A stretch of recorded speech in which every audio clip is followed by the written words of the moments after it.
Hey guys, I hope you're having a great day. I wanted to share my testimony with you. I haven't done that yet. It's not a full testimony of my life, but it's just some things that brought me closer to Jesus and what really showed me his power and his love. So, a little background on me. I come from a family that raised me Christian, along with my brother as well. And I've been a Christian as long as I can remember, since I was a young child. I don't remember the exact moment I got saved, and I'm sure some people will probably say, well, then you're not saved at all, but that's not true. I know what I believe, and I have believed that since I was young. I grew up believing in Jesus. There was no other truth but Jesus to me, even as a small child.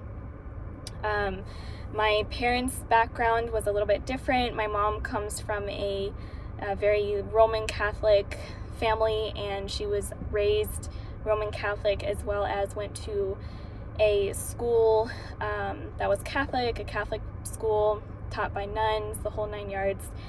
And then my dad was raised in a Mormon family who, thankfully, his parents anyway, were saved and believed in Jesus before their passing. So that's a blessing, but he was raised in a very different environment.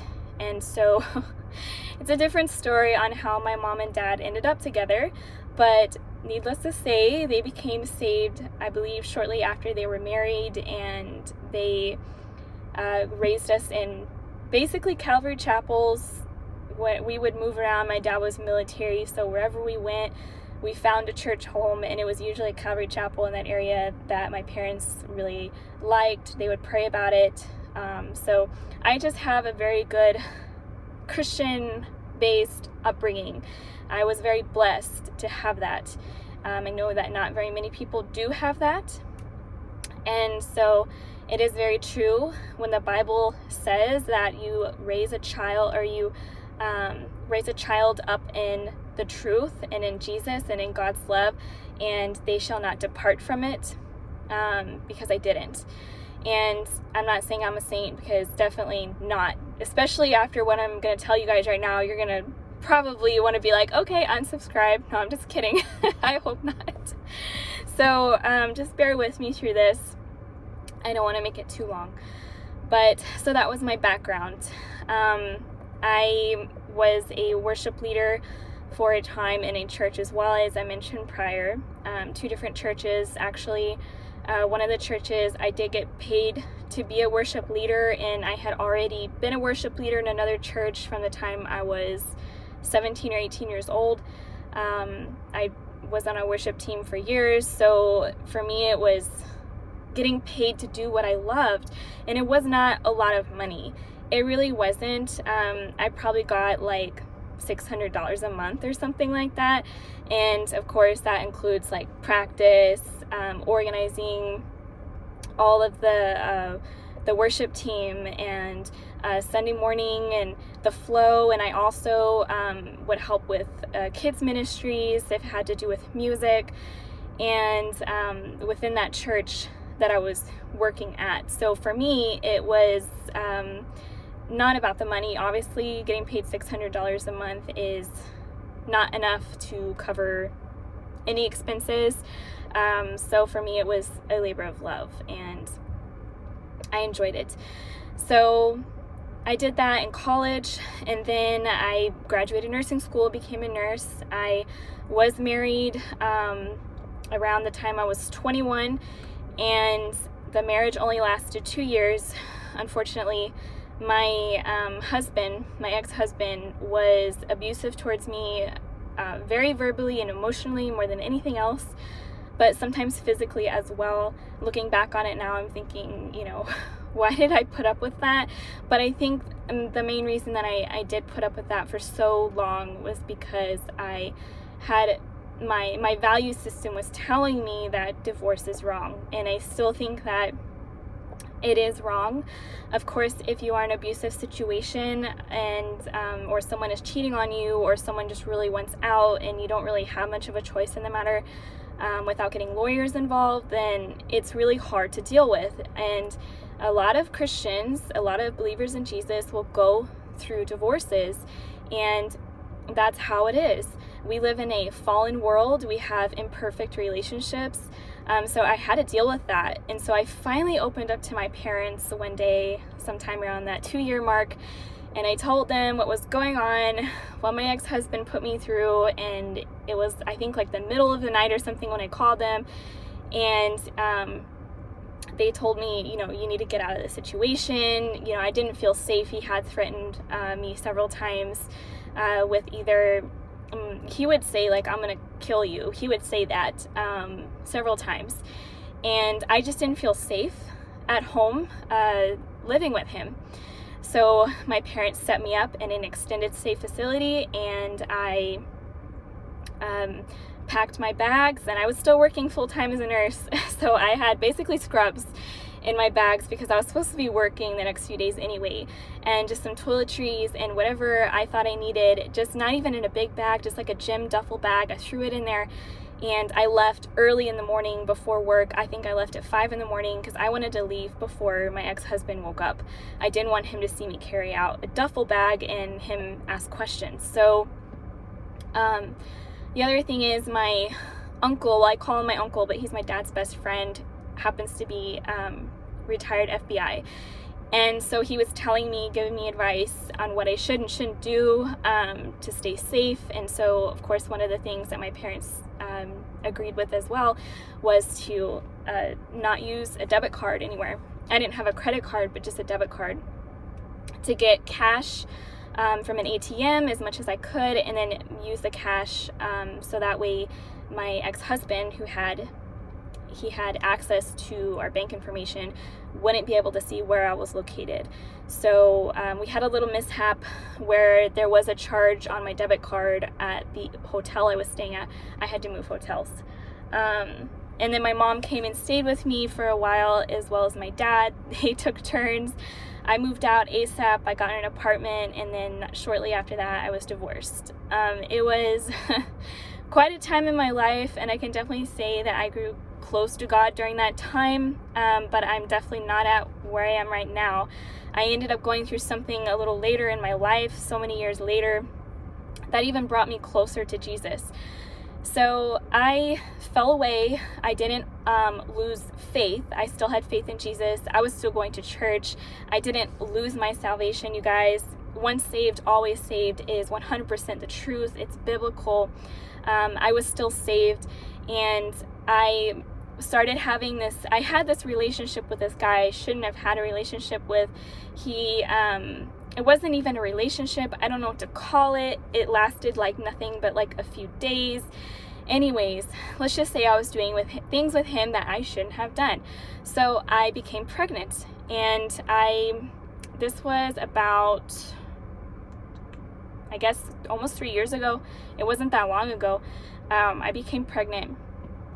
And so I started getting abuse from him whenever he found out.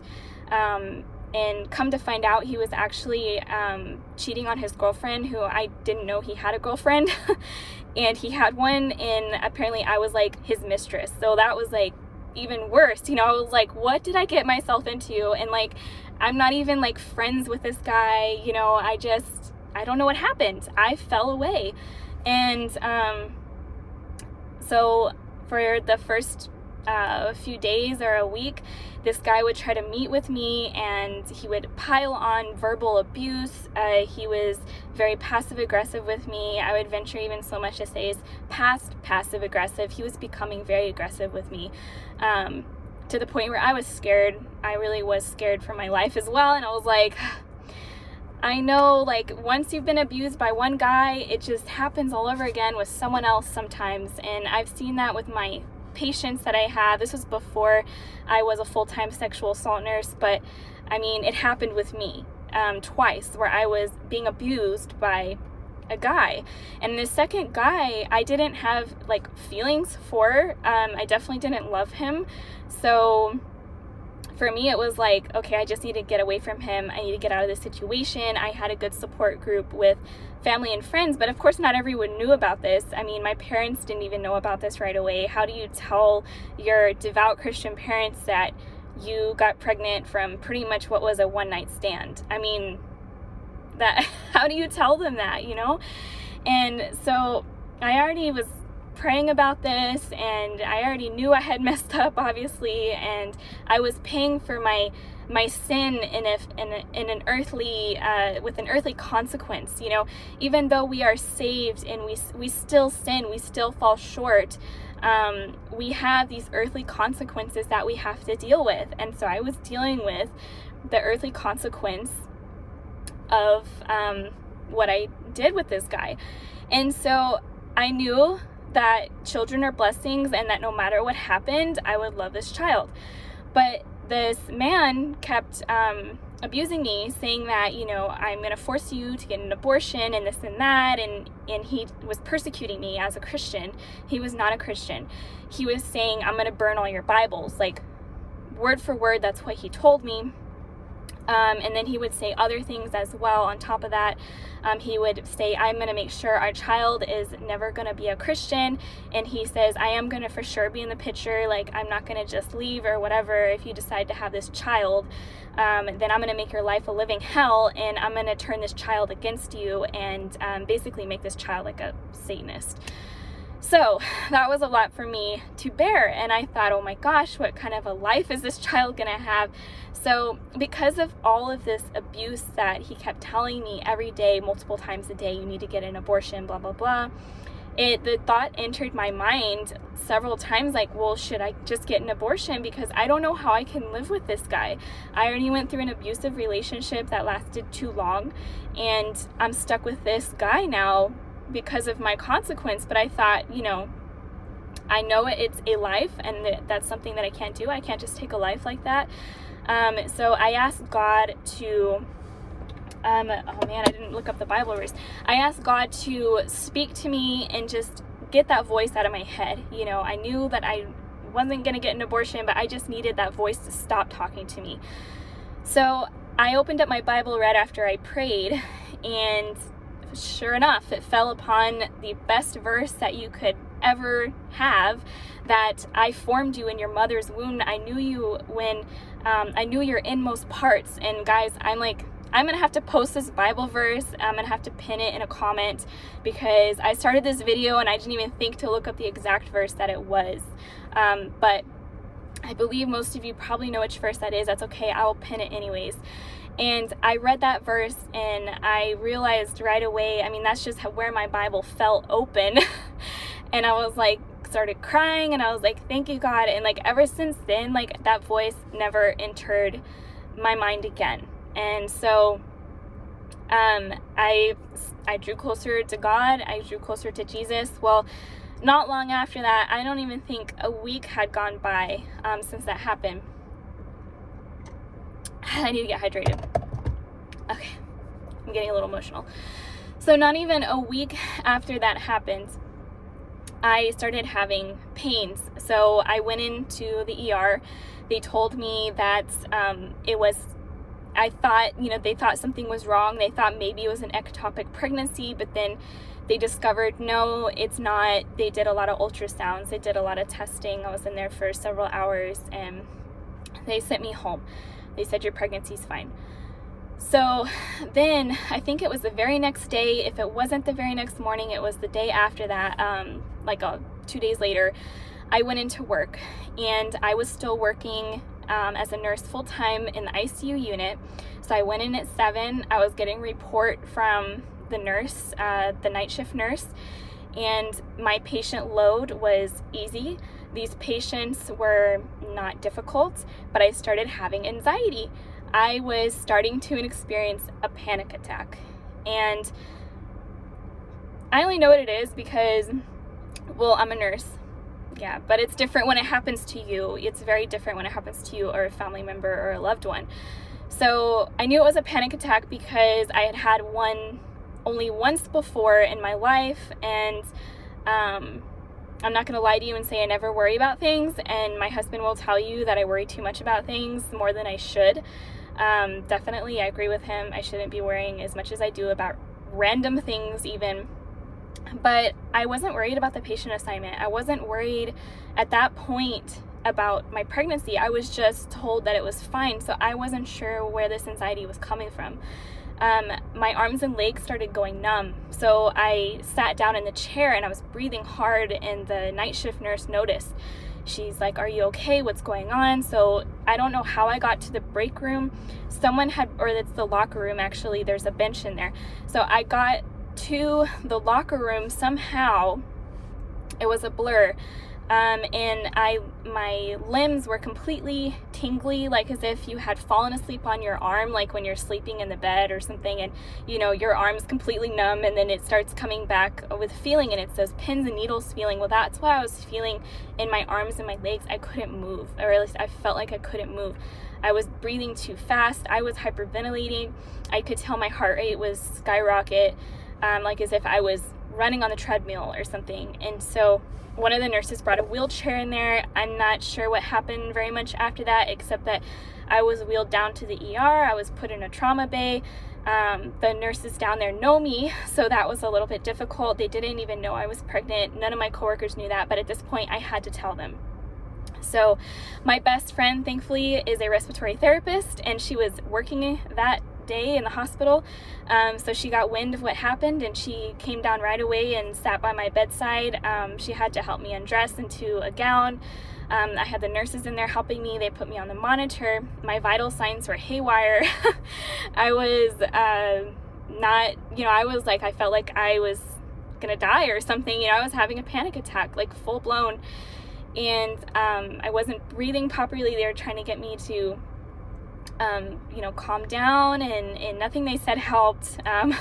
Eventually, after a while, I think I tired myself out, so I calmed down, but I had to tell the doctors and the ER nurse that I was pregnant, and that I had just been to another hospital ER. It was a different hospital I had been to right before that, and that they had told me it was a possible ectopic pregnancy, but after all the testing, they confirmed it wasn't.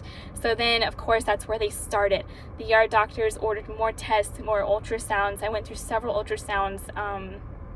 They ordered blood work, this and that, and they told me within probably not even an hour of, it was only maybe like 10 or 15 minutes after I got my first ultrasound, that yes, it looks like ectopic.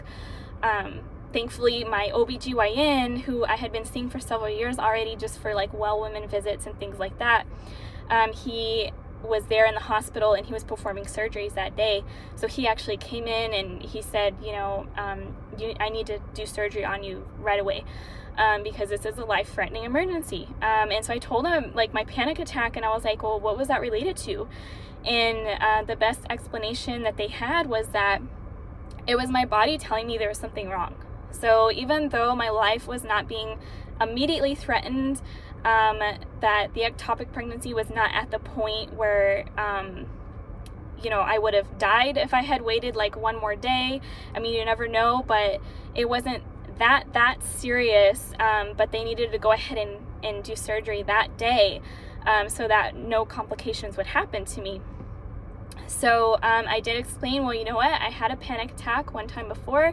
I was in high school. I had really bad pneumonia, and well, it was like a walking pneumonia, but then on top of it, I had mononucleosis, which people say is the kissing disease. That I can say I didn't get from kissing a boy. I got that probably from a child, because I used to teach swimming lessons to kids, and one of them was sick. So the doctor was like, that's probably how you got mono. So believe it or not, kids are carriers of mono, and they're not as sick as adults are when they get it. It's just like a cold. Well, with me, I was pretty sick. I had both mono and pneumonia. And when I had that panic attack, so I told the doctor about that, the ER doctor, and he was like, yeah, I think it was just, your body has this thing about, telling you when something is wrong. And so I knew also that must have been God's hand in that, getting me down to where I needed to be in the ER, and then moved over to the OR right away. So not even before noon that day, I had already signed the consent for the surgery, and they were already wheeling me into the OR room. So God's hand was in all of that. I had a good recovery. I did have help from my parents in recovery. My mom stayed with me for like a good 2 weeks, I think, at least a week. I'm pretty sure she was here for like 2 weeks. She'll probably watch this video later and tell me I was wrong. But anyways, So it was a process, but through that whole thing, I was like, this is crazy. Like, I'm never going to find the right guy. Well, anyways, I had joined an online dating app actually before this even happened, and that's not how I met this random guy who was threatening me. Thank God I don't have contact with him anymore, and he's left me alone. It's just because I was pregnant and he didn't like that. So I met my husband on this online dating app, and I never had done online dating before, but I was very frustrated because I had people at work that were asking me out and things like that, and I was like, I know who you are, I know how you are, like, I can't go out with you, and I wanted a good Christian man, so I was like, I'm not gonna settle, like, I'm not even gonna go on one date with you, I just can't settle at this point, I'm gonna find the one that God has for me. And so I joined this online dating app thinking like this is a waste of time, but hey, you never know. I know that there are other Christians who have met their match online as well. I was like, God can use anything. He can use something that was meant for evil, he can use it for good. So that's how I felt. That was my belief, and that's why I joined the app. I met my husband. He was the first date I ever had on that app, and of course the very last. Within a week of knowing him, I had already deleted the app, and I found out later, had also deleted his account right after we met. And he was a great Christian man, and he also felt like, God had led us together. Like, there was no explanation for how we found each other, but except that God led us together through the app. We had been going to the same church for over I believe my husband had been going there for 4 years, and then I had been going there for over 2 years of living where I'm at right now. And so it was crazy. We never ran into each other. There's 2 different services though, and he was going to the later service, I was going to the morning service, so I guess we just never crossed paths. And my parents had always been praying for me to find a good Christian man since the time of my divorce. They had been praying for years. And so after I met him, I told my parents, I called them and I was like, you guys need to sit down because I'm gonna tell you something crazy, and so they're like, okay, what's going on? What happened now? They're over here like, we have this prodigal daughter and she's gonna tell us something else happened to her. Anyways, so I hope if they watch this that they're laughing right now. But so anyways, as I was saying before, I rudely interrupted myself, that I don't even remember what I was saying, you guys. What was I talking about? Oh yeah, my husband going to the same church, and so I don't know how we never ran into each other, but we did, and it was God's design. And when I told my parents this, they were like, it has to be God's design. We've been praying for this for a long time, and they prayed every day, and I had been praying as well for a good Christian man. Although I can be honest, I was starting to lose hope, especially after this whole falling thing that I had with ectopic pregnancy. I was like, God must be mad at me. But you guys, God is not mad at you. It doesn't matter what you've done. He just wants you running into his arms. He's not angry with you. He's not frustrated. He's not like, oh, this one is so crazy. What a sinner. Like, what am I going to do with this one? No, he's going to leave the 99 and go after you. And he's going to rejoice like the prodigal, like the son of when the prodigal son came home, the father rejoiced. He is a very loving, kind, compassionate, forgiving father. And his grace has no ending. It has no measure. So he's not mad with you, whatever you've done. And that's kind of how I felt at that time. I was not in my walk like I am now. So I felt like God was mad at me, like I'm never going to get married. I'm never going to find a good Christian man. And sure enough, like within a week of having that app already, I had found someone who God wanted me to be with. And it was a meeting that God set up himself. I have no other explanation. So anyways, that's part of my testimony for you guys. Pretty much most of it. The only other things I haven't really talked about was some things that did happen in my prior relationship with my ex-husband, but I don't really feel like I have the strength or the one to talk about that right now with you guys. It has been many years, and I have talked to other people about some things that happened in that relationship, but it is a whole nother can of worms. And definitely God has used all of these bad experiences to mold me into who I am today, and it really does help me be able to have sympathy or empathy. I'm not a like lit major, and I'm over here like, I can't remember if sympathy or empathy is the one where you feel for the other person because you've been through the same experience. Anyways, I can relate to people who have gone through some really hard times in their life that are similar to mine, which enables me to be a better nurse with what I do, caring for my assault patients, caring for them with the abuse that they've gone through, because more than likely it's not just sexual assault. If it's a relationship situation, it's all kinds of abuse that's been heaped on them for years, and so it makes me more compassionate towards them. And everyone's experience is different, but God has definitely opened my eyes to how they may be feeling, so I can reach out to them. And so that's it, you guys. That's all I have for you. I just don't want this to be a super long video, but I hope you guys have a great rest of your day. Thank you so much for listening in, and I hope to see you guys in the clouds very soon. God bless.